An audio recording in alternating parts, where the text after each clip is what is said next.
موسیٰ کا ایسا کیا ہے اسلم کے پاس کہ وہ پاگل ہوا پھر رہا ہے؟ وہاں جاتے ہی اسلم سے ملنے کے بعد موسیٰ اتنا تاولا کیوں ہوا، اتنا شاکڈ کیوں ہوا؟ ایسی کیا چیز ہے اسلم کے پاس جس کی وجہ سے موسیٰ کی راتوں کی نیند اڑ چکی ہے؟ وہ اپنی چیز ہر قیمت پر واپس لینا چاہتا ہے۔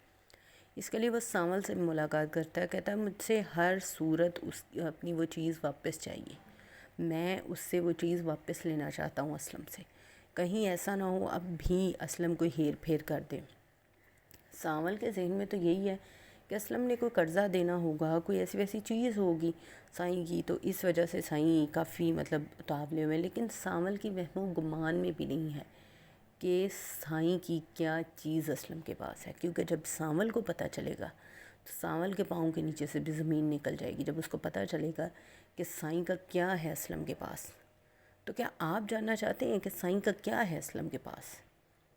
اسلم چونکہ شروع سے پہلے فارغ رہا، اس کی سوسائٹی غلط رہی، اسلم جوئے اور نشے کا عادی تھا، اسلم جوا کھیلتا تھا، اور سیٹھ بھی اسی کیٹیگری کا انسان تھا۔ سانول کا باس سیٹھ ہی ہے، آج سیٹھ اونچے محلوں میں چلا گیا تو اس کا مطلب یہ نہیں کہ اس کا ماضی یا اس کی اوقات بدل گئی ہے۔ جوا کھیلتا تھا سیٹھ بھی اور اسلم بھی۔ اسلم جوا ہار جاتا ہے، جوئے میں رقم اچھی خاصی ہار جاتا ہے، وہ رقم اس کے پاس ہوتی نہیں ہے۔ اب وہ رقم یہ کیسے واپس کریں؟ عام طور پر یہ چیزیں آپ نے دیکھی ہوں گی کہ جب ان کے پاس رقم نہیں ہوتی ہارنے والوں کے پاس، تو اپنی کوئی بہت عزیز چیز گروی رکھ دیتے ہیں۔